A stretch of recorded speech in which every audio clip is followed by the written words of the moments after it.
Hello, everyone. I'm Kamraun. And I'm Billy. Welcome to the Horse Frog Podcast, home of your two favorite professional digressors. Today, we will be discussing Book 4, Chapter 16 of Deadhouse Gates, a novel in the Malazan Book of the Fallen.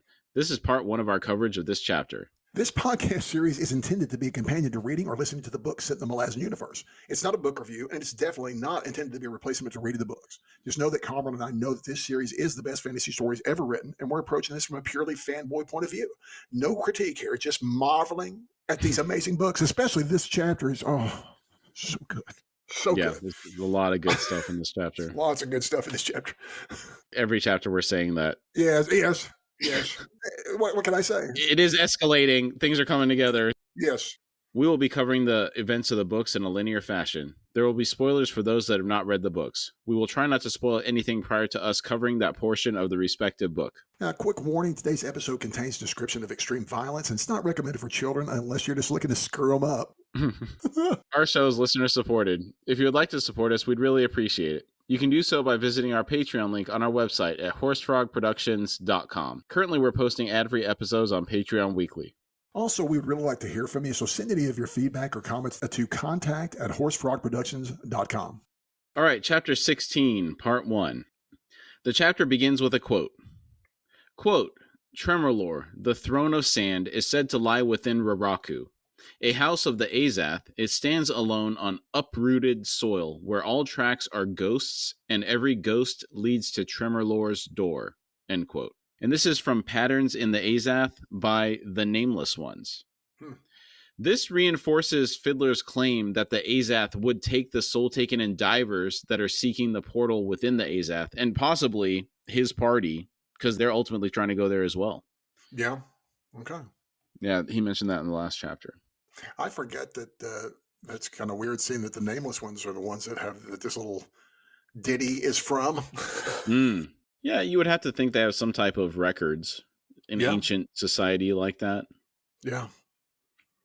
Very interesting. We go to Duiker and the Chain of Dogs.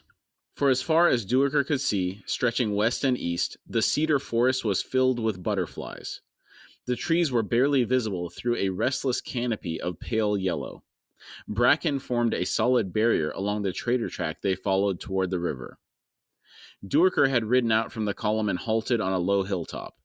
The chain of dogs was stretched, exhaustion straining its links. The dust above it was grasped by the wind and pulled northward. Duiker scanned the hilltop beneath him. Large, angular boulders had been placed in roughly concentric rings, the summit's crown. He had seen such formations before, but could not recall where. A pervasive unease hung in the air over the hilltop. A rider approached at a trot from the train, showing obvious discomfort with each rise in the stirrups. Duiker scowled. Corporal List was risking a permanent limp with all this premature activity, but there was no swaying him. List reined in and said, Historian? Duiker said, Corporal, you're a fool. List said, Yes, sir. Words come from the rear guard's western flank. Corbolo Dom's lead elements have been sighted. I love how List simply ignores the criticism and gets the business here. Yeah, he's become quite the soldier, hasn't he? He has. Yeah, I was thinking the same thing. He's really grown up throughout this book. Yeah. Well, you don't have an option in this, what they've all gone through. Grow up or die on the road. Mm-hmm. Right. The nobles don't seem to have taken that lesson. Right. Do they ever? I don't know. I don't know many nobles. I just think of the nobility we have here are so-called such that I always think of the rich folks on the East Coast for some reason. The rich men north of Richmond, as it were. Yes. There you go. Nice. I was watching a YouTube video the other day about this really nice pre-runner vehicle build. So these are the vehicles that run in front of those Baja 1000 trucks scouting a route. Oh, okay. If you took a Ford Raptor, which is kind of like a road-going version of these, and made it more extreme, that's kind of what it's like. But this was like a bespoke, fully custom-built pre-runner. And you're probably wondering what this has to do with anything. The guy was talking about how much it costs because everything, the chassis, everything is fully custom. Right. Oddly enough, the headlights are from a Chrysler station wagon. But outside of that, They're pretty nice. Outside of that, everything's really expensive. The thing costs like $500,000 for a Yeah. toy, basically. The guy that bought this particular one that commissioned it was a guy from Texas that was pretty rich. He has a huge ranch and he's building his own off-road dirt track. Then he was going to drive it around on his own land. So, yeah, we Right do on. have this tendency to think that all these rich people live in the West Coast or the East Coast, but Right. there's that Texas Texas has a money, dude, there's Texas money, Texas oil but money. there's Texas oil money, and that's but that's usually a bunch of I mean, they're the same kind, but they're different. Some of them are. Some of them are just as bad as them old boys up there. But we have them everywhere. We know, Mhm. but there's some of those guys are just kind of like a little crazy. Kind of, I think they've got a little. I don't know why, but I got a little love and respect for those fellows. It's probably my just Texas bias. I'm sure. Mm. Yeah. I do find that the wealth is less evident when you're in these types of areas because number one, it's not like they have a brownstone in Manhattan where Right. it costs $3 million, right? They're Right. on some piece of land out in the middle of nowhere that you can't even see the house from the road in many Yeah. cases. Yeah. And so you wouldn't know. They're generally not ostentatious. A lot of these people drive expensive pickup trucks, but Yeah. it's like a But they're $100,000 trucks. truck. Yeah. Yeah.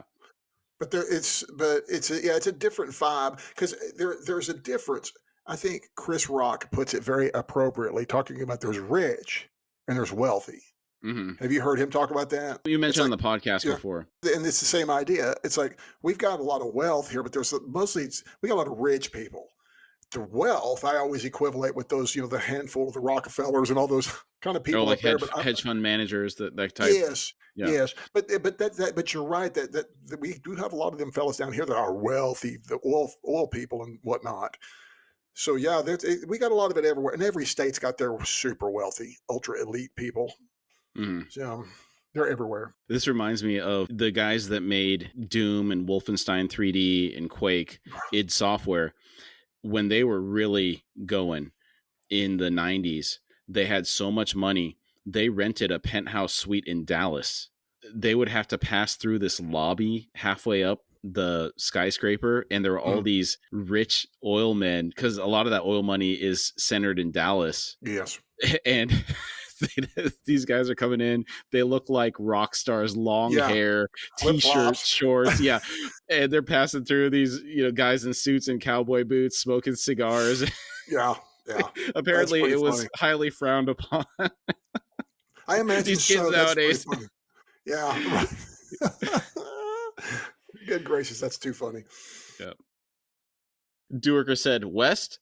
He plans to reach the river before us then, as Coltane predicted. List nodded and said, Aye, cavalry, at least 30 companies. Duerker said, If we have to push through 30 companies of soldiers to gain the ford, we'll be held up. List said, And Corbolo's main force will close jaws on our tail. Aye. That's why the Fist is sending the foolish dog ahead. He asks that you join them. It'll be a hard ride, sir, but your mare's fit. Fitter than most, anyway. Duerker thought, 2 notches up on her girth straps, the bones of her shoulders hard against my knees, yet fitter than most. I was curious about how much weight loss this would equate to and consulted an AI chatbot. I did Okay. look at Google, but I got a bunch of videos about how tight should your girth strap be. So that's obviously Right. not what I'm looking for. I tell you, I felt like a prosecutor trying to pin down a squirrely suspect in court. This thing, I prompted it 6 or 7 different times. It's like, well, there's a lot of variables and we can't give you an exact answer. I'm like, okay, this is a fictional situation. I'm reading a book. Can you give me a rough estimate on how much weight this may be? Never got an answer.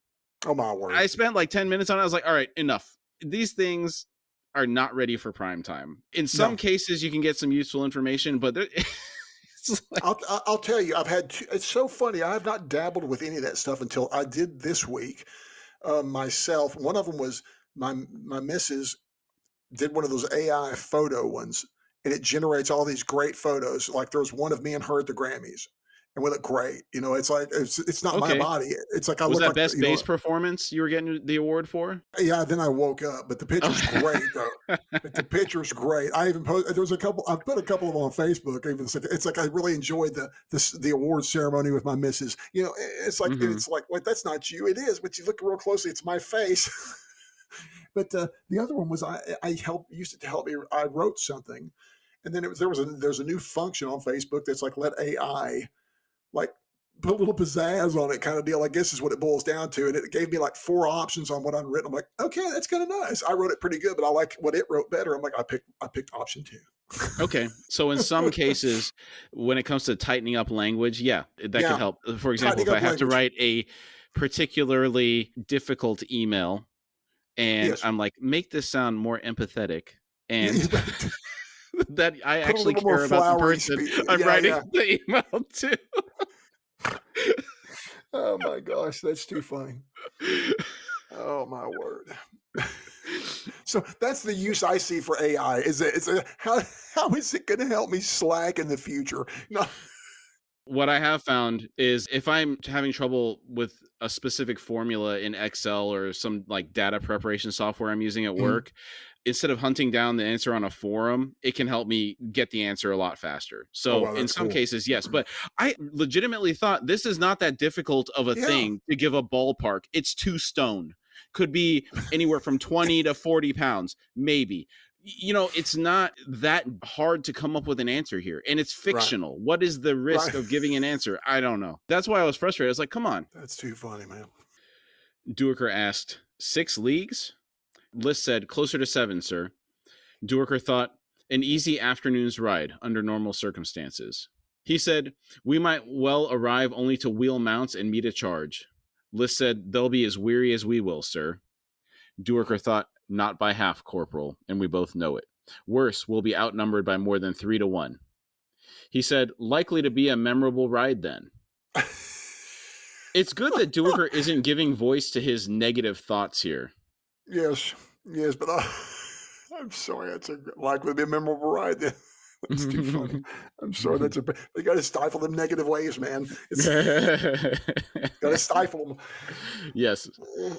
It is true that when you know you're in a bad situation and you give voice to what everybody knows is a bad situation, it actually Mhm. makes the situation way worse Oh sure. psychologically.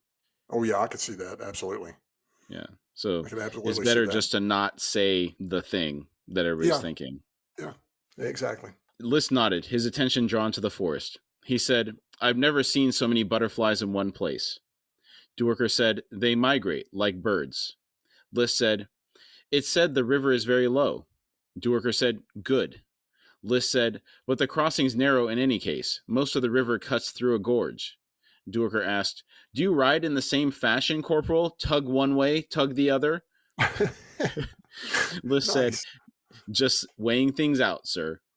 Duiker asked, what do your visions reveal of that river? List's expression tightened. He said, it's a border, sir. Beyond it lies the past. Duiker asked, and the rings of stones here on this hill? List started and looked down. He muttered, Hood's breath, then met Duiker's eyes. Duiker crooked a grin, gathered up his reins. He said, I see the foolish dogs on its way forward. It wouldn't do to have them wait for us. A loud yapping bit the air at the vanguard, and as Duiker trotted to join the gathered officers, he was startled to see, among the cattle dogs, a small, long-haired lap dog, its once perfectly groomed coat a snarl of tangles and burrs. The Hengese roach dog lives. What a savage it's turned into as well. Oh, that's too funny. He's gone native. Yes. I just love thinking of this thing as matted fur. It's got all this grass and Yes. barbed things in it. It's a hilarious image.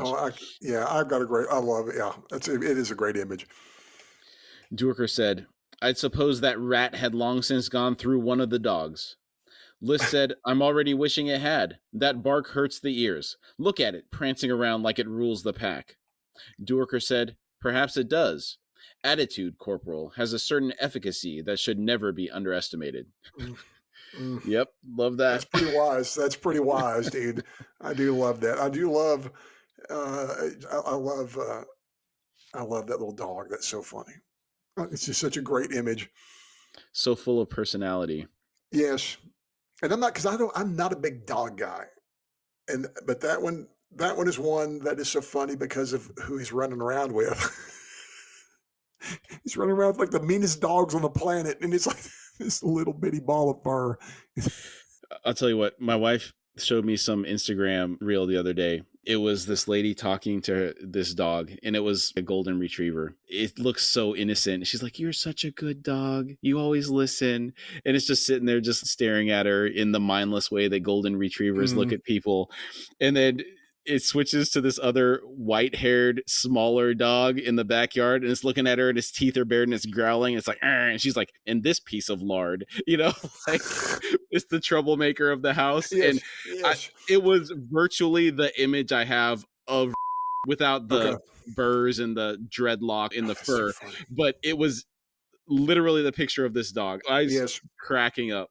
All teeth. It's all teeth and gristle. Yes. And hair. Coltane swung his horse around at their approach. He said, "Historian, I have called yet again for the captain of the company of engineers. I begin to believe the man does not exist. Tell me, have you ever seen him?" Duiker shook his head and said, "I'm afraid not, although I have been assured that he still lives, Fist." Coltane asked, "By whom?" Duiker frowned and said, I can't actually recall." Coltane said, "Precisely. It occurs to me that the sappers have no captain, and they'd rather not acquire one." Duiker said, "That would be a rather complicated deceit to carry off, Fist." This is where legendary tales come from. Those wily sappers getting up to no good. Oh, my word. I have 2 points to make here. One's going to be a question to you, but first one is, did you ever watch any of the original, the old MASH television show? Maybe a couple episodes when I was young. The older stuff was actually really quite funny and less drama-y. And one episode is they have a guy that they've invented. It's Captain Tuttle. And there's a Captain Tuttle that everyone keeps looking for. And he's such a nice guy. He volunteers, helps at the local orphanages down, for these kids that are victims of the war. He does this. He even signs over his money to them. And this general wants to come and decorate this fictitious person, so they have to arrange a fictitious death for him. Oh, so wow. I'm kind of curious. It's like one of those things you wonder. It's like, is this kind of where this comes from? Is this a shout out to that kind of thing? Because it's pretty stinking funny. So, but my question to you though is, do you think the captain is alive, or do you think they're carrying on an elaborate ruse? I don't see. I think I do. I do think they're carrying on a ruse. Yes, me too. Me too. And it's beautiful. It is. It's Captain Tuttle. Coltane asked, "You feel they are incapable?" Duiker said, "Oh no, sir, not at all." Coltane waited, but Duiker had nothing further to say on the matter, and after a moment Coltane sighed. He asked, "You would ride with the foolish dog?" Duiker said, "Yes, Fist. However, I ask that Corporal List remain here with the main column." List interrupted, "But sir," Duiker cut him off. "Not another word from you, Corporal. Fist, he's anything but healed." Coltane nodded. Bolt's horse surged between Coltane and Duiker. Bolt's lance darted from his hand, speeding in a blur into the high grasses lining the trail. The yapping lapdog shrieked in alarm and raced off, bounding like a ragged ball of mud and straw. Bolt snarled, "Hood's curse! Again!" It's so good. I forgot that old boy was trying to kill that dog. Oh, good gracious. Coltane said, "It's little wonder it won't quieten, with you trying to kill it daily." Duiker asked, "You've been shouted down by a lapdog, uncle?" Bolt growled, "Careful, old man." Coltane addressed Duiker, "Time for you to ride." His eyes turned to a new arrival. Duiker turned to see Nether. She was pale, looking drawn into herself. Raw pain still showed in her eyes, but she sat straight in her saddle. Her hands were black, including the flesh under her fingernails, as if dipped in pitch. Sorrow flooded Duiker, and he had to look away. And what a powerful image. It's a permanent reminder of the sacrifice, both of the horse and the pain for Nil and Nether. Yeah, and this is thing that has always stayed with me, because on the surface, these appear to be children, these warlocks, because they are children physically. I know that they carry some souls in there that makes them a little bit older, but the pain of them living with this, first off, for being a culture that worships horses almost, having to sacrifice a horse for victory. I know it. This got to kill them, and I hurt for these poor children warlocks. This is always a core memory for me, is their blackened hands. Right when we first meet them, like, oh my gosh, we're just now seeing the effects of what they've went through. Yeah, it was mentioned before about the full description. That's the first time we really gotten it. Yeah, they were last time they were still laid up in they hadn't even been seen. It was assumed that they were alive. I don't know if we'd seen them. So I'm like, wow, to see them, that hurts in a way. Yeah. The butterflies rose from the track in a swirling cloud as they reached the forest's edge. Horses reared, a few stumbling when struck from behind by those that followed, and what had been a scene of unearthly beauty a moment before now threatened chaos and injury. Then, with the mounts skidding and staggering, jostling, heads tossing, a score of cattle dogs bolted forward, taking the lead. They plunged into the swarms ahead. The insects rose, parting over the road. Duiker, spitting out ragged wings that tasted of chalk, caught a momentary glimpse of one of the dogs that made him blink and shake his head in disbelief. He thought, no, I didn't see what I thought I saw. Absurd. The animal was the one known as Bent, and it seemed to be carrying a four-limbed snag of fur in its mouth. The lapdog even gets around like royalty. The legend grows. You talk about the images of the dog I've got. I imagine that dog you talk about, but being carried by Bent, because that's my image of him being carried by Bent for some reason. Just like you said, like royalty, bossing him around. It's like, carry me here, carry me there. It's like, oh. It's interesting how he sandwiched this between, so we had the funniness of Bolt trying to assassinate this dog. Then Nether shows up, super serious moment. Then immediately afterwards, we get this again. Yes. Well, we need a little. You need a little lightness. It's a humor sandwich. Yes, because we need it. We need a little humor sandwich now. Yeah. It kind of worries me about what's coming up, doesn't it? Oh, yeah. Side note, riding through those butterflies would be rough. Getting bugs in your eyes, nose, and mouth is not fun. No, it's not. Can you imagine all that? Like you mentioned, the dust from those wings. That's what would be clogging up everything too, getting all in your mucous membranes. It makes my allergies hurt thinking about it. Yeah. But what a visual scene. Those butterflies permeating every part of this chapter with the chain of dogs. It's mentioned at least 30, 40 times, the butterflies. Yeah. It is it's very intense. Meant to be tied to this scene. Yeah, it's pervasive. Yes, I have a very clear image of what this area looks like, and it's always has the butterflies flying through it. Yeah, I got you. I feel very much the same. Just blank. Can you imagine this? I imagine they're just blanketed everywhere. When those dogs run through them, they just explode and then probably just settle back down until waiting for something else to go through them. Yeah. Order was restored as the dogs cleared the path, and the canter resumed. Before long, Duiker found himself settling into the steady cadence.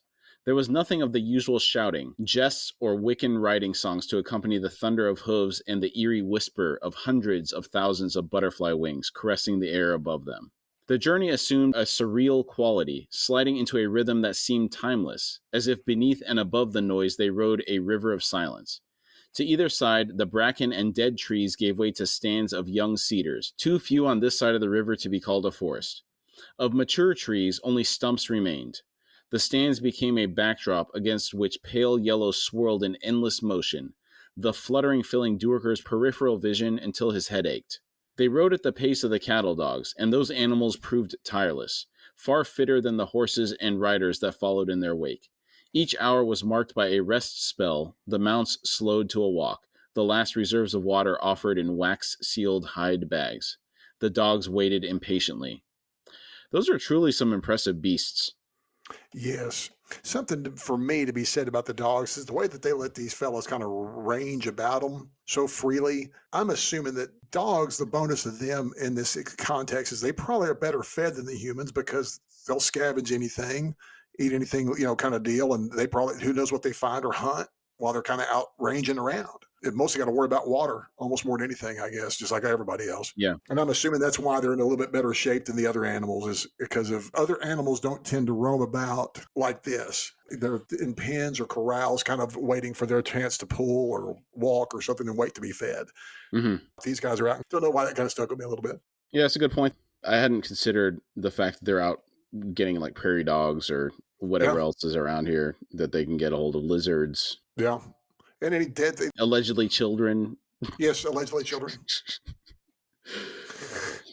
The trader track provided the clan's best chance of reaching the crossing first. Corbolo Dom's cavalry would be riding through the thinned cedar stands, though what might slow them more than anything else was the butterflies. When they had traveled slightly over 4 leagues, a new sound reached them from the west, a strange susurration that Duiker barely registered at first, until its unnatural irregularity brushed him aware. He nudged his mount forward to gain Nether's side. Her glance of acknowledgement was furtive. She said, "A mage rides with them, clearing the way." Duiker said, "Then the warrens are no longer contested." Nether said, "Not for 3 days now, historian." So, would that mean that this coincides with the trail for the Path of Hands? They led them to the gate, the Soul Taken and Divers, and so now that they know where they're going, they're reaching that. Yeah, that'd be my guess, is that all the passage is, we're in this home stretch of the rat race here. Mm-hmm. Duiker asked, "How is this mage destroying the butterflies? Fire? Wind?" Nether said, "No. He simply opens his warren and they vanish within. Note the time is longer between each effort. The man tires." Duiker said, "Well, that's good." She nodded. Duiker asked, "Will we reach the crossing before them?"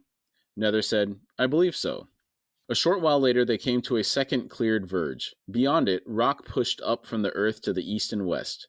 Directly ahead, the track began a downward slope along the path of a pebble-filled moraine, and at its base was a broad clearing, beyond which was revealed a flattened yellow carpet of butterflies that moved in a mass eastward.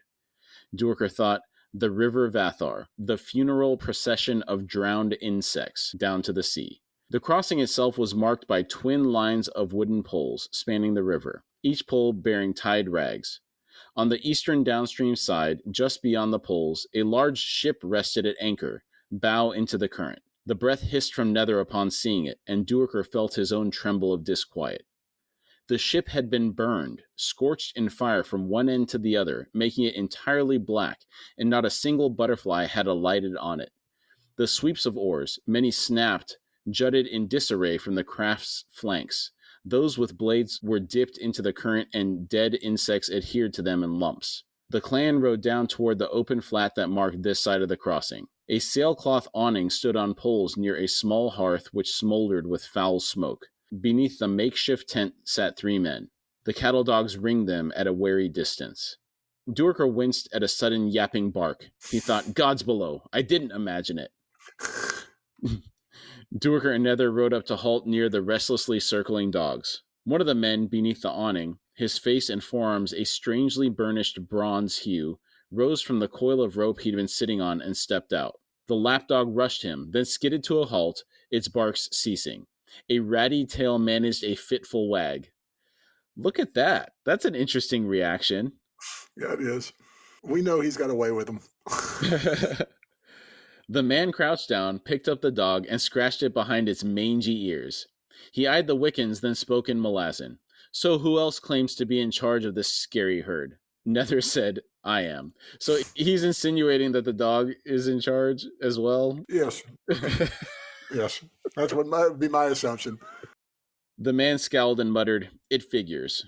Duiker frowned. There was something very familiar about these men. He asked, "What does that mean?" The man said, "Let's just say I've had my fill of imperious little girls. I'm Corporal Gessler, and that's our ship, the Solanda." They made it! Yes. It's awesome to have them pop back up in the story, because we didn't know what happened to them. Last we saw, they disappeared in fire. I know it. I was real excited to see these fellas and their hateful ship pop up again. Yeah. Oh. And I love that little quip about Felicin, about the imperious girls not wanting to be listening to that. That's really good. That's funny.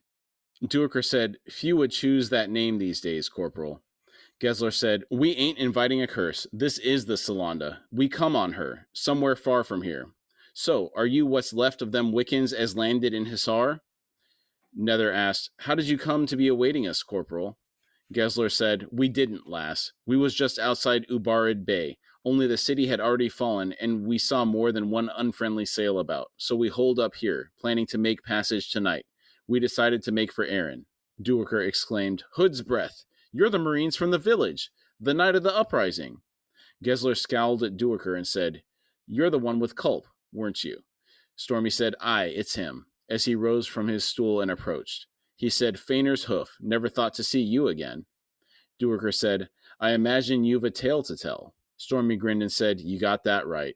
Nether, her eyes on the Solanda, said, Corporal Gessler, what's your compliment? Gessler said, 3. Nether asked, The ship's crew? Gessler said, Dead.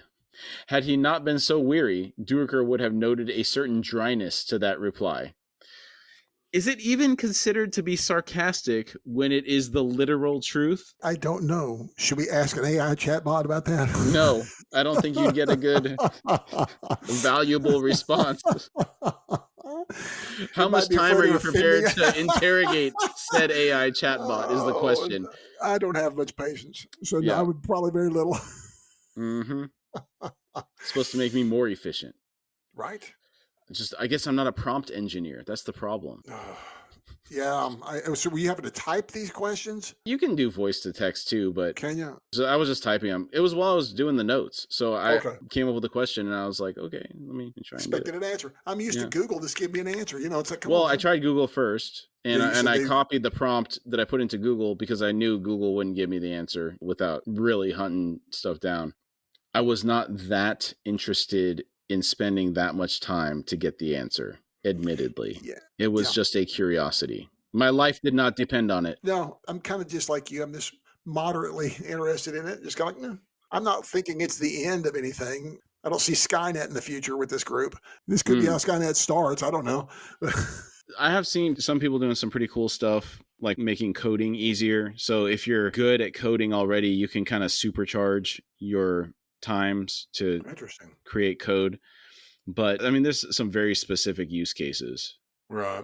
Okay. Yeah. I've used it to summarize 10-page documents to get the high level points out of it, stuff like that. Right. Okay. In this case, I thought it might know. Apparently, it does not know. It doesn't hurt to ask. It was unwilling to answer the question. That's the Right. impression that I got. It was an adversarial relationship. Maybe this is the beginning of Skynet. It starts with you. It started with you, sir. Oh, man. It's your fault. Oh, okay. Am I the Miles Bennett Dyson of this conversation?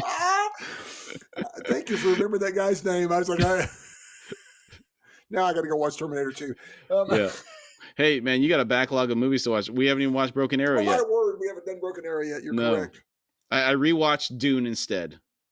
Hey, dude, that's always worth anytime, especially with that new one. What I've been hearing, I'm super excited. Yeah. My missus is excited, so that excites me. Yeah. My missus is excited about Dune. It's like, right on. The 800 horse warriors of the Foolish Dog Clan set up 3 corrals in the center of the clearing, then began establishing perimeter defenses. Scouts struck out through the stands to the west, returning almost immediately with the news that Corbolo Dom's advanced outriders had arrived. Weapons were readied among an outer line of defenders, while the rest of the warriors continued the entrenchments. The Wiccans continue to impress with their tireless competence. They were already exhausted before they rode hard to get here, and now they're getting ready for battle. I know it. I just love these folks. And I get the impression that every Wiccan, even supposed incompetent ones, are still elites compared to everyone else. With the exception of maybe the Malazan Marines, do you think? Yeah. Malazan Marines, I hold them in the same... I feel that they're very much... Because they brought a lot of... They brought some good stuff to the Wiccans. And the Wiccans brought good stuff to them. That was a good sharing of information with that group. Yeah, they're working well together. Yeah. I just get the impression that even guys that are the fifth in class, are still pretty daggum awesome compared to your average soldier or horse soldier. Or like your servants that were press ganged into service. Right. God love those people. Those poor servants who are now soldiers. But, I think at that point, they'd rather be a soldier than a servant. Absolutely. I agree. Duiker dismounted near the awning, as did Nether. As Truth joined Stormy and Gessler outside the awning, Duiker saw that they all shared the same bronze cast to their skin. All 3 were beardless, and their pates sported the short stubble of recent growth. Guess all their hair got burned off. Mm-hmm. Despite the chorus of questions crowding his thoughts, Duiker's eyes were drawn to the Solanda. He said, "You've no sails left, Corporal. Are you suggesting that the 3 of you man oars and rudder?" Gessler turned to Stormy and said, Ready weapons. These Wiccan are already worn down to the bone. Truth, to the dory. We may need to yank our arses out of here fast. He swung back to study Duiker and said, Shalana goes on her own, you might say. I doubt we got time to explain, though. This ragtag mess of Wiccans are face to face with the last stand, from the looks of it. We might be able to take 100 or so, if you ain't fussy about the company you'd be in. Duiker snapped, Corporal, this ragtag mess is part of the 7th. You are Marines. Gessler said, Coastal, remember? We ain't officially in the 7th, and I don't care if you was Culp's long-lost brother. If you're of a mind to use that tone on me, you'd better start telling me about the tragic loss of your uniform, and maybe I'll buy the song and start calling you Sir. Or maybe I won't, and you'll get your nose busted flat. I just love how he's just dying to punch someone in the nose. Duiker blinked and thought, I seem to recall we've gone through something like this once before. He continued slowly, You are Marines, and Fisk Coltane might well be interested in your story, and as Imperial historian, so am I. The coastal detachments were headquartered in Sialk, meaning Captain Lull is your commander. No doubt he too will want to hear your report. Finally, the rest of the 7th and 2 additional Wiccan clans are on their way here, along with close to 45,000 refugees. Gentlemen, wherever you came from to get here, here you are, meaning you are back in the Imperial Army. Stormy stepped forward to squint at Duiker. He said, Culp had a lot to say about you, historian, though I can't quite recall if any of it was good. He hesitated, then cradled his crossbow in one arm and held out a thick, hairless hand. He went on, Even so, I've dreamed of meeting the bastard to blame for all we've been through, though I wish we still had a certain grumpy old man with us so I could wrap him in ribbons and stuff him down your throat. Gessler drawled, That was said in great affection. Duiker ignored the proffered hand, and after a moment Stormy withdrew it with a shrug. In a low voice, Duiker said, I need to know what happened to Culp. Stormy said, We wouldn't mind knowing that too. 2 of the clan's war leaders came down to speak with Nether. She frowned at their words. Duiker pulled his attention away from the Marines and asked, What is happening, Nether? She gestured and the war leaders withdrew. She said, The cavalry are establishing a camp upriver, less than 300 paces away. They are making no preparations to attack. They've begun felling trees. Duiker said, Trees? Both banks are high cliffs up there. She nodded. He thought, Unless they're simply building a palisade, not a floating bridge, which would be pointless in any case, they can't hope to span the gorge, can they? Behind them, Gessler said, We could take the dory upstream for a closer look. Nether turned, her eyes hard as they fixed on Gessler. In a febrile tone, she demanded, What is wrong with your ship? Gessler shrugged and said, Got a little singed, but she's still seaworthy. She said nothing, her gaze unwavering. Gessler grimaced, reached under his burned jerkin, and withdrew a bone whistle that hung by a cord around his neck. He said, The crew's dead, but that don't slow 'em any. Stormy said, Had their heads chopped off too. Duiker was startled by Stormy's bright grin. Stormy went on, Just can't hold good sailors down, I always say. Gessler added, Mostly Tist-and-D, only a handful of humans. And some others, in the cabin. Stormy, what did Hebert call them? Stormy said, Tist-adur, sir. Gessler nodded, his attention now on Duiker. He said, Aye, us and Culp plucked Hebrick from the island, just like you wanted. Him and 2 others. The bad news is we lost them in a squall. Duiker croaked, Overboard? Dead? Stormy said, Well, we can't be sure of that. Don't know if they hit water when they jumped over the side. We was on fire, you see, and it might have been wet waves we was riding, then again it might not. A part of Duiker wanted to throttle both men, cursing the soldiers' glorious and excruciating love of understatement. The other part, the rocking shock of what he was hearing, dropped him with a jarring thud to the ground. Nether said, Historian, accompany these Marines in the dory, but be sure to keep well out from shore.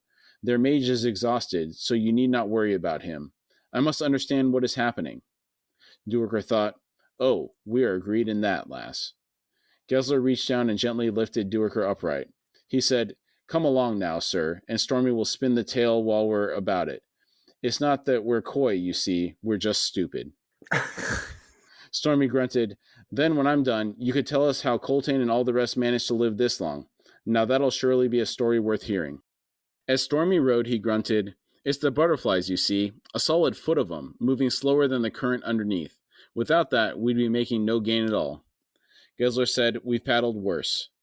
Duiker said, "So I gather." They'd been sitting in the rowboat for over an hour, during which time Stormy and Truth had managed to pull them a little over 150 paces upriver through the thick sludge of drowned butterflies. The north bank had quickly risen to a steep cliff, festooned with creepers, vines covering its pitted face. They were approaching a sharp bend in the gorge created by a recent collapse on that side. Stormy had spun his tale, allowing for his poor narrative skills, and it was his painfully obvious lack of imagination that lent it the greatest credence. Duiker was left with the bleak task of attempting to comprehend the significance of the events these soldiers had witnessed. That the warren of fire they had survived had changed the three men was obvious, and went beyond the strange hue of their skin. Stormy and Truth were tireless at the oars, and pulled with a strength to match twice their number. Duiker both longed to board the Solanda and dreaded it. Even without Nether's mage-heightened sensitivity, the aura of horror emanating from that craft preyed on Duiker's senses. That must be a strong aura indeed if a normal person is capable of sensing it. It's got to be just truly horrific aura.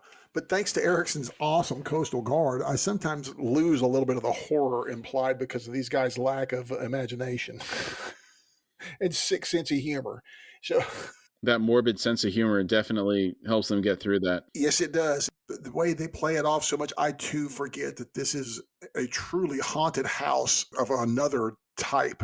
It's like being aboard an abattoir with the undead heads that are still kind of alive, ain't quite dead yet, the bodies ain't quite dead yet. And it's like a timeless zone in and of itself in some strange way. So that is a horrific thing, but somehow having Stormy and Gessler and Truth on there, just kind of this, it backs it down a little bit, backs it off that horror side to this slightly humorous. It's like the Addams Family kind of horror. Yeah, thinking about those bodies, the way that the blood is still running from the wounds on their neck, but it's not fully congealed, but it looks like it just spilled. And then the way I think their flesh would be, it's always pretty creepy. Yeah, and because not a lot of attention is drawn there, I tend to kind of overlook it and not think about it until it's pointed out like this. Like Nether is just tripping out. Can you imagine what this is like to her? No. It's just like, it's like dragging a wire brush across your nerves, I'm imagining. Oh, yeah. It's got to be real bad. Gessler said, "Will you look at that, sir?" They had edged into the river's awkward crook. The collapsed cliffside had narrowed the channel, creating a churning, white-frothed torrent through the gap. A dozen taut ropes spanned the banks at a height of over 10 arm spans. A dozen Ubari archers in harnesses were making their way across the gulf. From the tiller, Gessler said, "Easy pickings, and Stormy's the man for the task. Can you hold us in place, Truth?" Truth said, "I can try." Duiker said, "Wait. This is one hornet's nest we're better off not stirring up, Corporal. Our advance force is seriously outnumbered. Besides, look to the other side. At least 100 soldiers have already gone over." He fell silent, thinking. Gessler squinted at the north cliff edge where people came in and out of view. He muttered, "If they was chopping down trees, it wasn't to build a bridge. Someone in charge just come for a look at us, sir." Duiker's gaze narrowed on the figure. He said, "Likely the mage. Well, if we won't bite, hopefully neither will he." Gessler mused, "Makes a nice target, though." Duiker shook his head and said, "Let's head back, Corporal." Gessler said, "Aye, sir. Ease up there, lads." I wanted to take the shot. Stormy would have no issues with that. He would have gotten all of them. Yes, he would have. The mass of Corbolo Dom's forces had arrived, taking position to either side of the ford. The sparse forest was fast disappearing as every tree in sight was felled, the branches stripped, and the trunks carried deeper into the encampment. A no-man's zone of less than 70 paces separated the two forces. The trader track had been left open. Duiker found Nether seated cross-legged beneath the awning, her eyes closed. Duiker waited, suspecting that she was in sorceress communication with Sormo. After a few minutes, she sighed. With eyes still shut, she asked, "What news?" Duiker said, "They've strung lines across the gorge and are sending archers to the other side. What is happening, Nether? Why hasn't Corbolo Dom attacked? He could crush us and not break into a sweat." Nether said, "Coltane is less than 2 hours away. It seems the enemy commander would wait." Duiker said, "He should have heeded the lesson of Chemist Rello's arrogance." Nether said, "A new fist and a renegade fist. Does it surprise you that Corbolo Dom would choose to make this contest personal?" Duiker said, "No, but it certainly justifies Empress Lysine's dismissal of Dom." Nether said, Fist Coltane was chosen over him. Indeed, the Empress had made it clear that Corbolo would never advance further in the Imperial command. The renegade feels he has something to prove. With Chemist Rello, we faced battles of brute strength, but now we shall see battles of wits. It's personal for Dom. That's an interesting twist. Yes, I didn't realize how very personal it was. Mm-hmm. We don't know a lot about him yet, so I won't comment on his personality, but yeah, this is a good starting point. Yeah, this is a good starting point. A good first impression of his personality. Yeah. Holds grudges? Check. Okay. Duerker said, If Coltane comes to us, he will be stepping into the jaws of a dragon, and that's hardly disguised. Nether said, He comes. Duerker noted, Then perhaps arrogance has cursed both commands. Nether opened her eyes and asked, Where is the corporal? Duerker shrugged and said, Somewhere, not far. Nether said, The Salanda shall take as many wounded soldiers as it can carry, those who will eventually mend, that is, to Aaron. Coltane inquires if you wish to accompany them, historian. Duerker thought, Not arrogance at all, then, but fatal acceptance. He knew he should have hesitated, given the suggestion's sober thought, but heard his own voice reply, No. She nodded and said, He knew you would answer thus, and say it quickly as well. Frowning, she searched Duerker's face and asked, How does Coltane know such things? Duerker was startled. He said, You're asking me? Hood's breath, lass, the man's a Wiccan. Nether said, And no less a cipher to us, historian. The clans do as he commands and say nothing. It is not shared certainty or mutual understanding that breeds our silence. It is awe. Duerker could say nothing to that. Wow. That means a lot coming from one of the Wiccan warlocks. This is an individual that has a long past history and is still in awe of Coltane. Yeah. And I mean, it's really floored me too. And it floored me to know that even the Wiccans, to them, he's equally unreadable. They just are like, man, thank whatever gods they worship that he's on their side. You know, it's like, wow, this guy's on our side. Okay, right on. Imagine being in a different clan before they were united and having to go up against Coltane's clan, the Crow clan. Yeah, that'd be a mess. Do you think his reputation helps smooth some of that stuff out and to be like, oh, you know what, we're just not gonna fight you? I think it took the Emperor. He was talking smack to them, right? He said, I don't even need to conquer y'all. Y'all kill it yourselves. Kill each other. Yeah, that's right. That is true. I think that's what it took to unite them. An insult for the Emperor. I love it. He probably did that on purpose. Oh, sure. Actually, I say that, I don't know, because they were going against him. They were. And he was trying to subjugate them, so maybe he didn't want them united. Maybe not. But who knows? Maybe he had the foresight to say, this can be a formidable force under the Malazans. Maybe he had a plan there. Dude, that guy has plans. He's Mr. Plans Within Plans. Mm-hmm. I was about to say plans within plans. Yeah, I'm assuming he's got 15 layers deep there, I'm sure. Got backup plans for them backup plans. Backup plans. 40 chess grandmaster. Yes. Yeah, okay. Yes. Well, you know, Shadow Throne, I mean, you don't rise to that without being, being that kind of intellect, I don't think. Mm-hmm. It seems to require that kind of intellect and deviousness. And I'm assuming that something about the realm starts bringing it out in you anyhow. So you think it got enhanced? I think it gets supercharged. Yeah. Okay, I see. Just kind of got, well, it's the supercharging of squirreliness.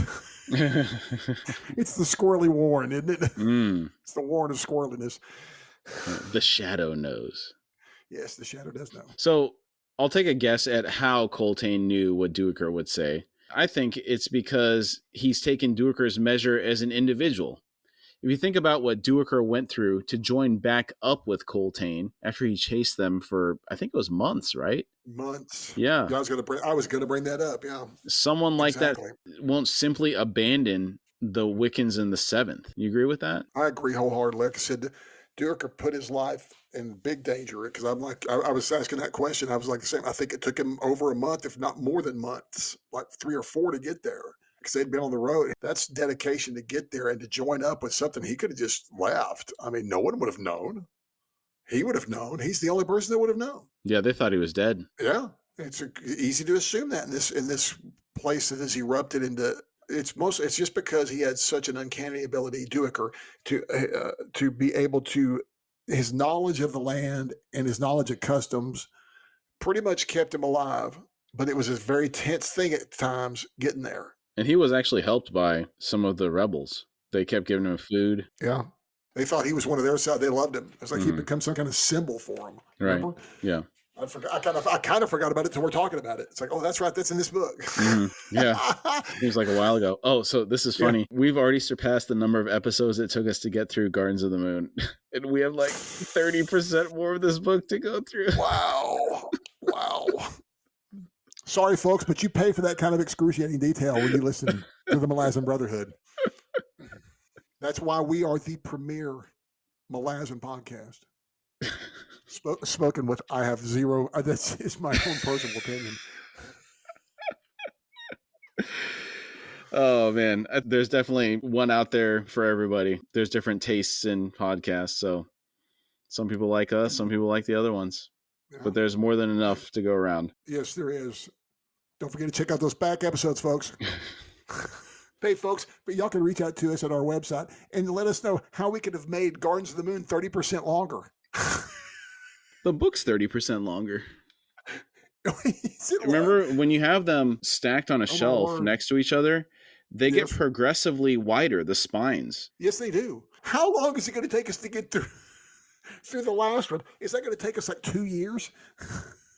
That could be. It really depends on how the chapters break down. Yeah, I don't think anybody's asking for 3.5, 4 hour episodes. No, oh gosh. No. And that would kill me to do it. I don't think I could do that anymore. Yeah. It's hard enough doing an hour and a half like we're doing tonight. Yeah, to keep the energy levels high for 3-4 hours. I mean, even when we're doing it 3 hours, it slows down. Yeah, it does. Yeah. It loses momentum. Duiker found himself turning away, eyes caught and gathered into the sky's sweeping blurs of pale yellow. He thought, they migrate. Creatures of instinct, a mindless plunge into fatal currents, a beautiful, horrifying dance to Hood, every step mapped out, every step. Coltane arrived in darkness, the warriors of the Crow slipping forward to establish a corridor down which the vanguard rode, followed by the wagons burdened with those wounded that had been selected for the Solanda. Coltane, his face gaunt and lined with exhaustion, strode down to where Duiker, Nether, and Gessler waited near the awning. Behind Coltane came Bolt, Captains Lull and Solmar, Corporal List, and the warlocks Sormo and Nil. That's quite the gathering. Yes, it is. Lull strode up to Gessler. Gessler scowled and said, "You ain't as pretty as I remembered, sir." Lull said, "I know you by reputation, Gessler. Once a captain, then a sergeant, now a corporal. You got your boots to the sky on the ladder." Gessler said, "And head in the horse shit, aye, sir." That's certainly one way to put it. Yes, it is. Lull asked, 2 left in your squad? Gessler said, "Well, 1 officially, sir. The lad's sort of a recruit, though not properly inducted like. So just me and Stormy, sir." Lull said, "Stormy? Not Cartharon Fist's adjutant Stormy." Gessler said, "Once upon a time." Can you imagine Stormy acting as someone's adjutant? Doesn't seem like the administrative type to me. Unless this administration requires him smacking a bunch of folks in the face. I can't imagine him being an adjutant, but Cartharon, that's a crust, isn't it? Yeah, Cartharon crust, yeah. Well, I think those boys are aptly named crust. They're pretty crusty old fellas. I think maybe maybe he's a more level-headed version of Cartharon. I don't know. We don't know enough about Cartharon. We don't know enough. These guys are all legends. They're just all hinted at. And this just all of a sudden adds a level of intrigue to him when you're like, oh, man, it's your old guard. Yeah. I do wonder what the responsibilities of that role would be. Because we'll find out later in the books that there are some roles that are bureaucratic in nature. Yes. Within the military. And it kind of makes me wonder if it was more like that or if it was personnel management or what exactly is going on. Well, I always get this mixed up with the adjutant versus the adjunct. Those are such weird terms that we don't tend to use a lot, as in military terms, I don't know what the difference between an adjutant and an adjunct is, but I'm kind of curious. Well, we know the difference in the Malazan world, right? There's only one adjunct, is true. Right? The hand of the Empress. Yes. Lull said, "Hood's breath," and swung to Coltane. He said, "Fist, we've got 2 of the Emperor's old guard here, as coastal marines." Gessler said, "It was a quiet posting, sir, until the uprising anyway." Lull loosed his helm strap, pulled the helm from his head, and ran a hand through sparse, sweat-plastered hair. He faced Gessler again and said, "Call your lad forward, Corporal." Gessler beckoned and Truth stepped into view. Lull scowled and said, "You're now officially in the Marines, lad." Truth saluted, thumb pulled in and pinning the little finger. Bolt snorted. Captain Lull's scowl deepened. He said, "Where? Oh, don't bother." He addressed Gessler again. "As for you and Stormy," Gessler interrupted, "if you promote us, sir, I will punch you in what's left of your face. And Stormy will likely kick you while you're down, sir." Gessler then smiled. Bolt pushed past Lull and stood face to face with Gessler, their noses almost touching. Bolt hissed, "And Corporal, would you punch me as well?" Gessler's smile did not waver as he said, "Yes, sir. And Hood take me. I'll give the fist crack thong a yank too, if you ask sweetly." There was a moment of dead silence. Coltane burst out laughing. The shock of it brought Duiker and the others around to stare at him. What an attitude Gessler has. Pure testicular fortitude there, baby. He's just ready to fight anyone, anytime, anywhere. I love him. Yeah, and then Coltane's reaction, that's pretty surprising too. Oh my word, he loves it. Yeah. I don't know if he loves it or respects it. It's kind of, I don't know what, it's probably both. It's good to see some of his humanity come out though. Yes. Well, because we don't, Coltane is a figure in this book. It's very much like there's a movie with Orson Welles where Orson doesn't show up till halfway through, but you talk about him the entire movie up until the halfway point. Coltane's that person. We talk about Coltane, and he's the subject of much discussion all the way through this book. But the time spent with him and the things he's actually said in this book are very minimal. True. Very, very minimal.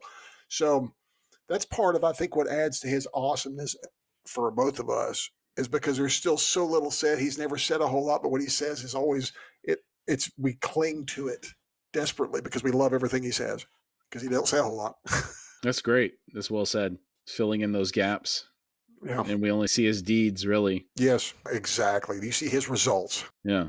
Muttering his disbelief, Bolt stepped back from Gessler, met Duiker's eyes, and simply shook his head. Coltane's laughter set the dogs to wild howling, the animals suddenly close and swarming about like pallid ghosts. Animated for the first time and still laughing, Coltane spun to Gessler. He said, "And what would Cartharon Crust have said to that, soldier?" Gessler said, "He'd have punched me in the..." Gessler got no further as Coltane's fist lashed out and caught him flush on the nose. Gessler's head snapped back, his feet leaving the ground. He fell on his back with a heavy thud. Coltane wheeled around, clutching his hand as if he just connected with a stone wall. Sormo stepped forward and grasped the fist's wrist to examine the hand. He exclaimed, "Spirits below, it's shattered." All eyes swung to Gessler, who now sat up, blood gushing from his nose. Both Nil and Nether hissed, lurching back from the man. Duiker grasped Nether's shoulder and pulled her around. He asked, "What is it, lass? What's wrong?" Nil answered, his voice a whisper, "That blood. That man has almost ascended." Gessler did not hear the comment. His gaze was on Coltane. Through split lips, he said, "I guess I'll take that promotion now, Fist." Duiker thought, "Almost ascended. Get the fist." Both warlocks now stared at Coltane, and for the first time Duiker could clearly see the awe in their expressions. Duiker thought, Coltane cracked open Gessler's face. Gessler, a man on the edge of ascendancy, and into what? Duiker thought back to Stormy and Truth manning the dory's sweeps, their extraordinary strength, and the tale of the burning warren. He thought, abyss below, all three of them? And Coltane? What a reveal there. All four of these individuals are on the verge of ascendancy. Yeah, it's such a crazy reveal because anybody that we think of as ascendants are people that, to me, were either born with power or are searching for power. These guys don't seem to either one of it, including Coltane. They don't appear to be searching for any ascendancy. They're just searching for surviving the day. Mm-hmm. Is that the key to ascendancy? It's just surviving the conflicts. I think Coltane's a little bit of a different circumstance. Yeah. Well, let's just leave him out of this. Okay. I was thinking about the pathways to ascendancy, and it does seem that there are numerous ways. So for Kellanved and Dancer, theirs had something to do with the Azath. We don't know exactly how they got it, but they disappeared and came back as gods.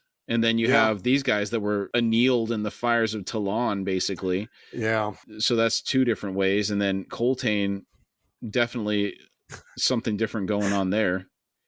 Yeah. Is this like a comic book? Everyone that gets their powers is all weird, random stories of how they got there. It's just like, it's not what you'd normally think.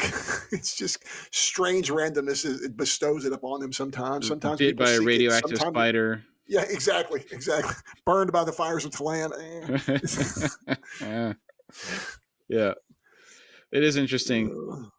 Yeah, very much. Something, drinking blood of Tiam to become a soul-taken dragon. Yeah. That's an Animander Rake reference there. Yeah.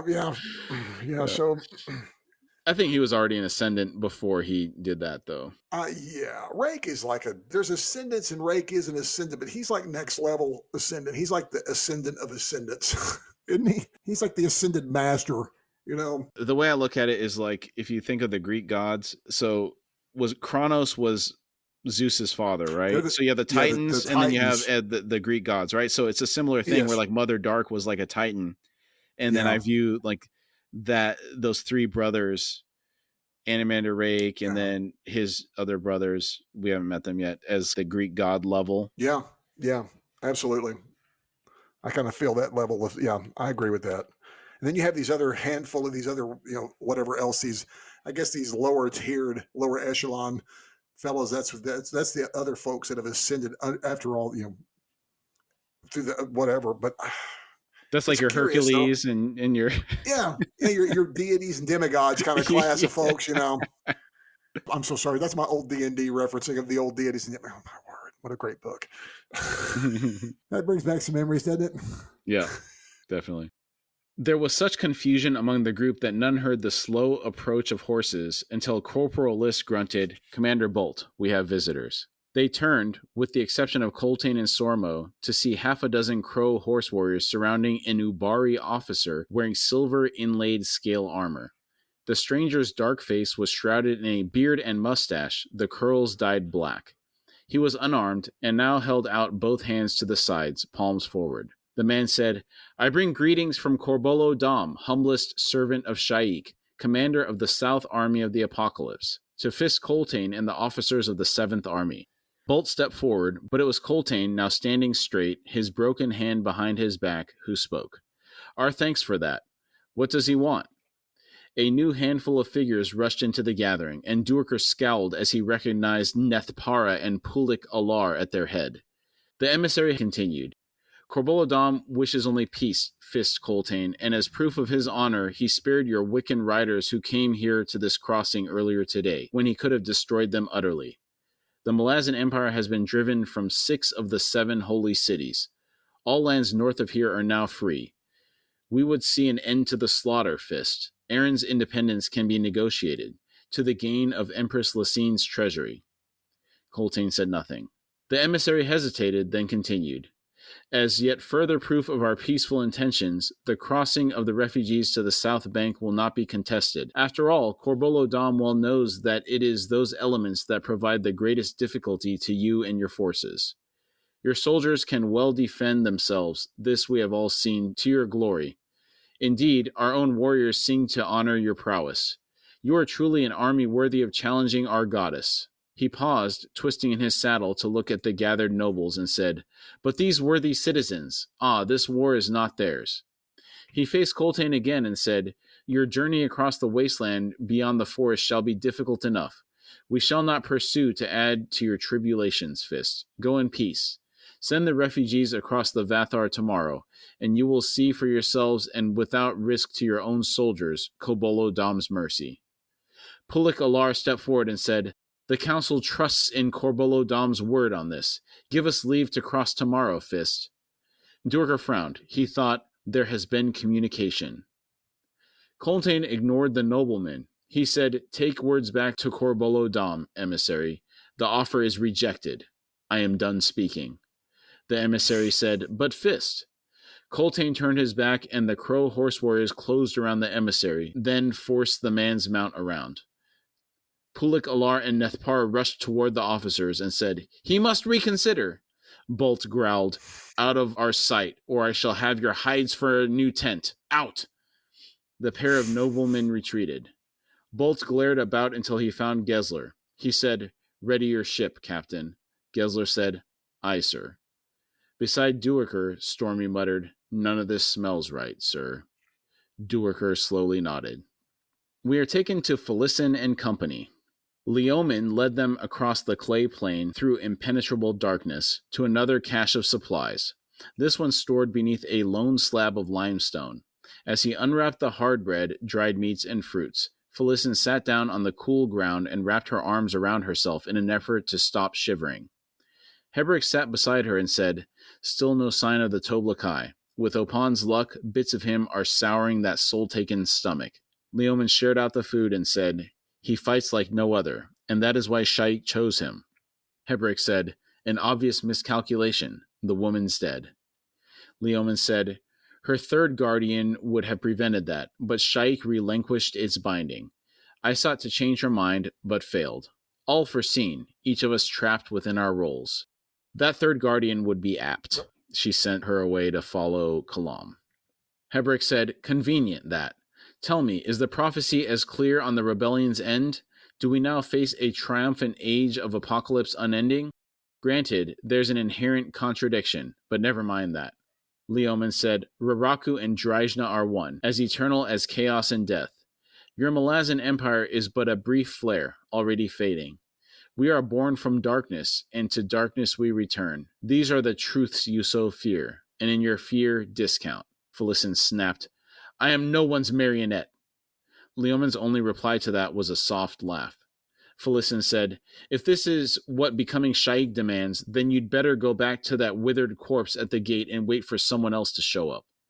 Leomin said, "Becoming Shaik shall not shatter your delusions of independence, unless, of course, you will it." Felicin thought, "Listen to us. Too dark to see a thing. We are not but three disembodied voices in futile counterpoint, here on this desert stage. Holy Raraku mocks our flesh, makes of us no more than sounds at war with a vast silence." Soft footfalls approached. Leomin called out, "Come and eat."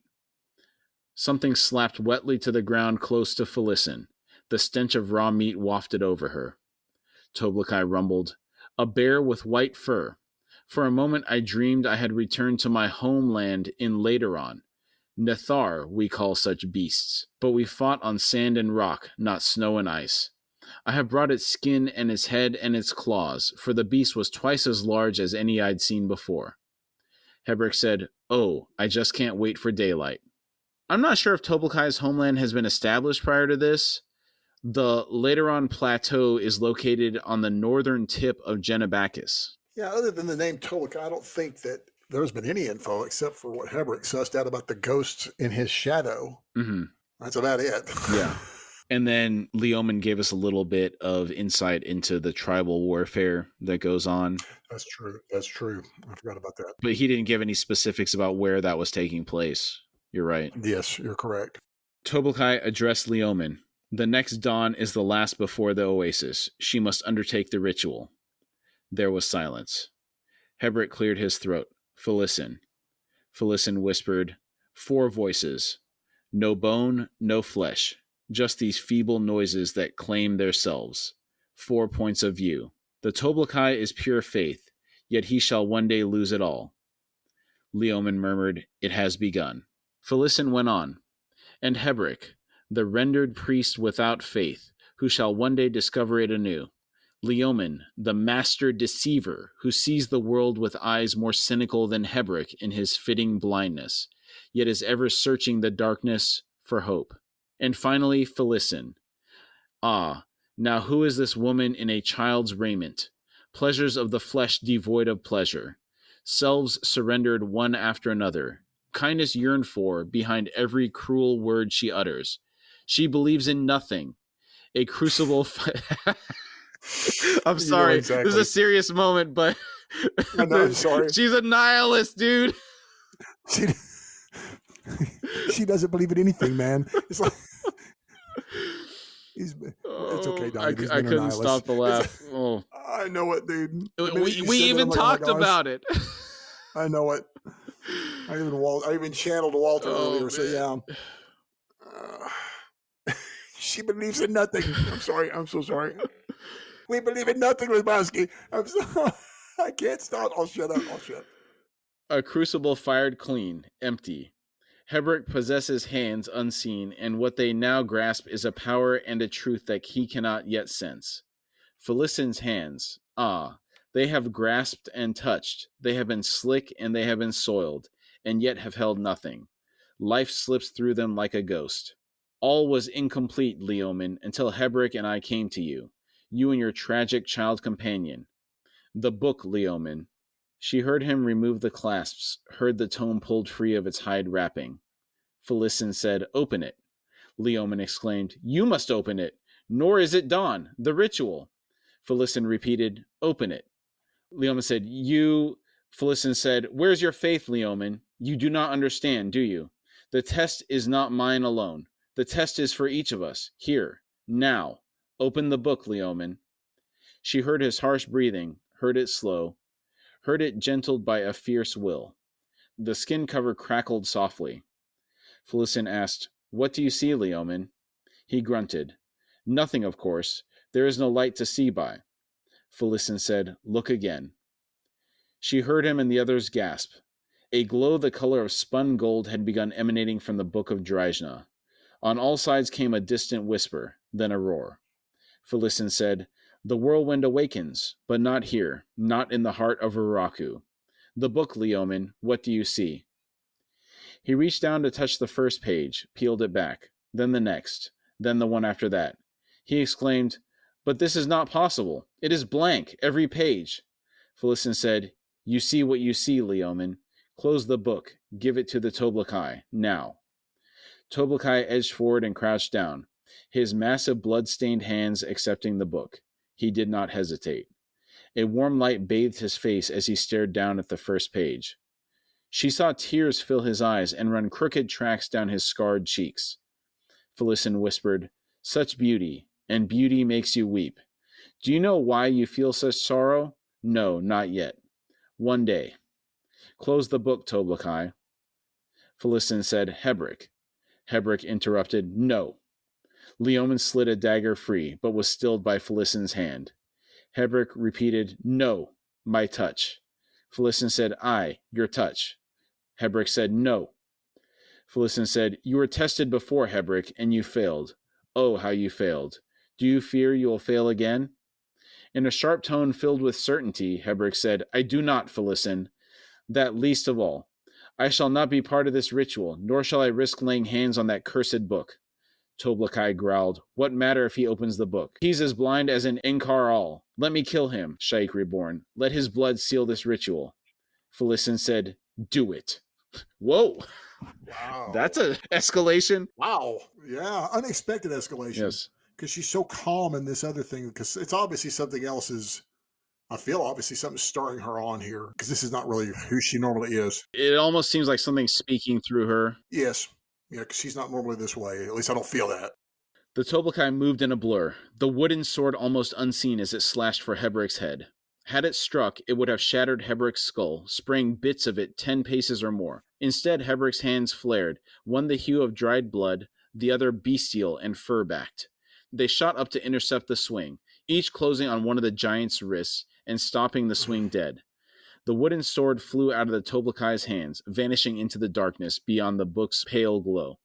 Toblakai grunted in pain. Heberick released the Toblakai's wrists, grasped the giant by his neck and belt, then, in a surge, threw him out into the darkness.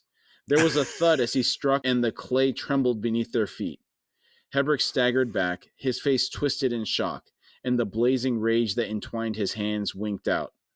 That was completely unexpected. What a shocking amount of strength. Yeah. I guess I shouldn't be surprised after Heberick was able to carry the weight of 3 people down a cliff only using his arms. But the speed with which he reacted to begin with and then picked up Toblakai and threw him was incredible. Yeah. This is a fave core memory. Anything involving Heberick and his hands always is remembered by me very well. And I just have this envisioned in my head because I just imagine Toblakai being lightning fast, even for being a big fella. swinging that thing just without, when she says do it, I mean, before she even got the word T out of the it, he's already cleared Scabbard and it's already coming toward his head. Yes. I mean, that's how fast I see this going down. And he just casually, in my mind, intercepts his hands, making him grunt in pain, mind you. Yeah. Because he's holding him so hard, and casually just pick him up by the neck and belt and just huck him out in the circle. Not even trying. A 7 That was foot just a tall lot. guy. Yeah, just lightly hucking him out of the ring. Now, he could have thrown him hard if he wanted to. That would have been a throw. Mm-hmm. He'd have probably thrown him a block or two. Throwing anybody is difficult. Picking them up over Oh, your head my and word. throwing them. Yeah, That's a lot to do. yeah.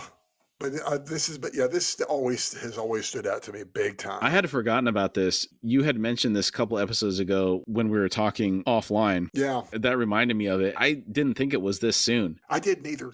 I did not either. And when you reminded me, I was like, yeah, that did happen. Yeah, that was pretty crazy. It's so quick. It's just it's a sentence. I mean, it's just like, you do it, boom, boom, there it goes. It's over. I mean, it's not even 5 seconds. It's just so quick. If you'd have blinked, you'd have missed it. Yeah. But it says an awful lot. Unexpected outcome. Definitely. Yeah, very, very. Yeah. Yeah. Great scene. I'm looking forward to seeing how Toblakai reacts to this. Me too. Will he be a little bit more humble? Takes kindly. I don't think he'll be humble. He never takes kindly. So yeah. Humbling and kindly are not things I imagine from that fella. But he's a kid. Yeah. I always forget. That's the thing. It's always forgotten with Toblakai too. Is he's a kid. He's very, very young. Yes. He's like Crocus's age, isn't he? Maybe a little bit older. Yes. He's a little bit younger. He's 17. All these youngsters are the primary. It's strangely enough, this is a young adult fantasy.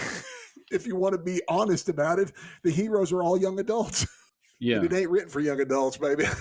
Whiskey Jack, he's probably our age, like somewhere around there, right? He's been around for a long time.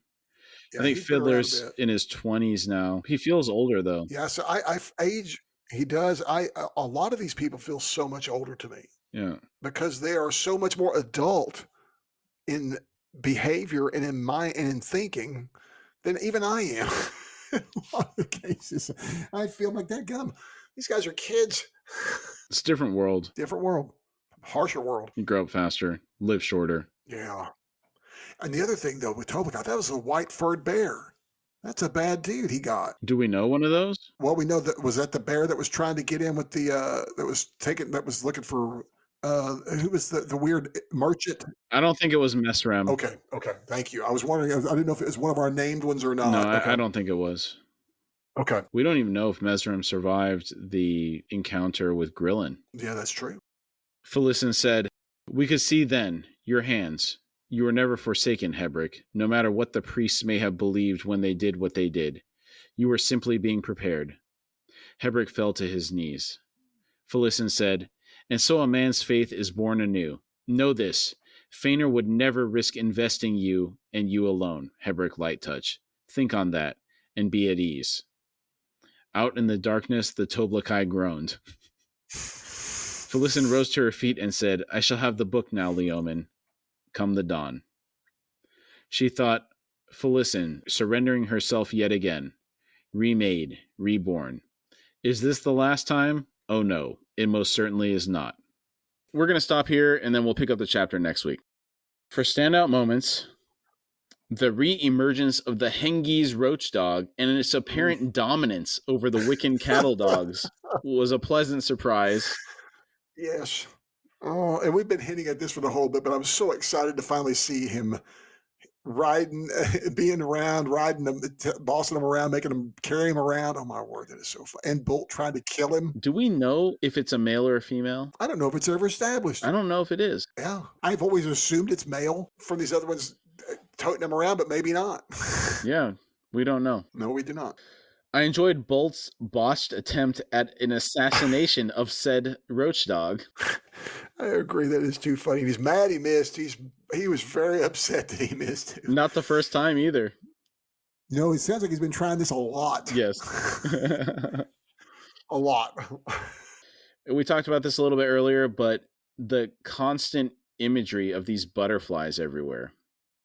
They're just filling every scene practically. Yeah, and I would. This would be something to see on a screen, a big screen for sure. Absolutely. Because this, all those butterflies, man, that's a big image that sticks with you, doesn't it? Mm-hmm. I imagine like a really crazy high contrast scene with this super bright yellow with all the butterflies everywhere. Yeah. The re-emergence of Gessler and Company with the Solanda. Now, that's a big yay for me. I love those guys and their creepy ship. Love not the ship. It's just good that they got transport.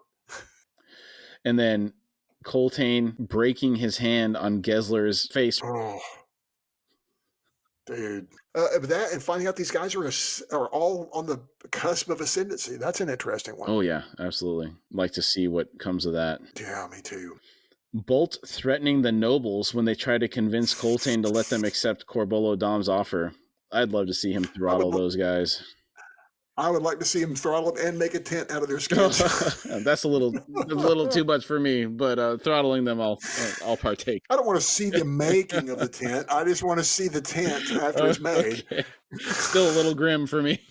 Yeah, it's a little grim. Yeah. How do you explain the nipples on your tent? Oh, terrible. Yeah. Duiker rejecting the offer to go to Aaron without thinking about it. And of course, not wholly unexpected, but I love what this says about Duiker. Yes, committed. The ritual with the Book of Dryzna, the light coming from it, and Felicin. She was actually exposing a little bit about each of them. The fact that she was. What's his name? Leomin is a great deceiver. Yeah, well, that's what's crazy. It's like I thought that was I just now kind of caught the fact that, I mean, I read it, but the fact that the pages are blank, but us discussing it kind of made it feel like, oh, there's nothing for him to see because he's not part of there's something there with him seeing nothing while Toblakai sees something. Right. Beautiful. So what does that say about Leomin? Yeah, maybe Hebrick was right. Right. Even though I was saying, well, who else would sit there for weeks and starving to death? Maybe Leomin doesn't believe in anything. He might have. Maybe he just lost the faith. Possibly. Maybe if he had it, he lost it. That's what I think. Nothing signifies in him in what he sees. You can see that. And then finally, Felicin telling Toblakai to kill Hebrick, and Hebrick's lightning quick response to that attack. Yeah, major core memory in that for me, and I very much love that scene. And there could be a lot more attention on a build-up on this one. If this was done for the screen, this need to be played out over longer for me, but I would love to see it though. Yeah. That would be so brilliant. So brilliant. Great episode. Great chapter so far. Yeah. A lot of good stuff in there. Yeah. Good job tonight. Yeah, great job, man. Thanks. You got any final thoughts before we drop off here? There's a lot to love in this chapter. I always like when we find old friends like Gessler and Stormy and the Solanda showing up. And I particularly like I said, love the scene so much with Hebrick and Toblakai that if this had been to the death, you think Hebrick would have killed that old boy? Hard to say. At that point in time, it seemed like he was stronger. He had some sorceress strength. Yeah, I think just at that moment, there was a point he probably could have taken Toblakai. But I hope he put the fear on that old boy. All right, thanks, everybody. We'll see you next week. See y'all next week, everybody. Dang all, Billy. Dang all, Billy. This ain't point. Click on that old internet, man. We thank you all for joining us today. Again, we'd really like to thank you for taking the time to be with us, and we've had a really great time talking about the topic today. If you would like to support our show, you can find us at horsefrogproductions.com, where you can find our Patreon link. Depending on the platform you're listening from, it may also be in the episode description. And if you'd like to contact us through email, it's at contact@horsefrogproductions.com.